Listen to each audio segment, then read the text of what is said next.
twebwe abantu ukuntu tumeze kenshi dufise tendance yo kutarondera amasolution ari divine ku maprobleme yacu ari terrestre. Dufise ibibazo nk'abantu bari mu buzima, ariko kenshi uzokwamusanga inyishu z'ivyimwemu tuzirondera inyuma twagerageje ibindi bintu byose. Ugasanga kenshi turanegrija, uzoza usanga hari ibintu nabonye abantu bakubwira ngo shango werve ngo wahugeze ngo urakeneye ko bagusengera. Sinzi ko muravyumva ivyo bintu. Ngo vuba ngo hasigaye ngo naho gusenga. Donc abantu iyo bariko baraturangira Imana umengiza en dernier recours.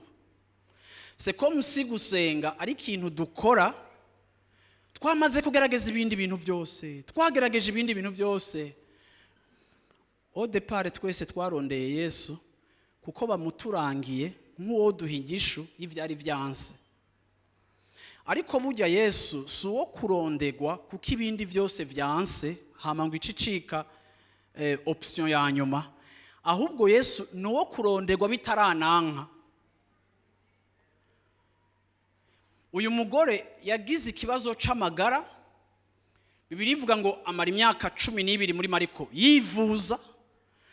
Aha kuri passage nyene batubwiye ngo yagize gute, ngo uko yivuza Bibiliya ivuga ngo sa situation allait en s'empirant. Ni ukuvuga ngo vyagiye biba bibi kurusha uko vyatanguye. Ayandi ma version arakwereka yuko aba baganga yagiye kuraba, ntimwibaze gusa ngo n'aba specialiste bo mu bitaro bikomeye babahinga, ariko uyu mugore yaranaraguje. Uyu mugore yaragiye no mu bintazi kugira ngo agerageze kurondera solution y'ingwara yiwe. Ariko kandi ngo vyose amaze kubigerageza imyaka 12 yumva amakuru ya Yesu. Ndashaka kubwira umunsi muri kino gitondo yuko hariho ibibazo dufise bitari bikwiye gufata imyaka 12.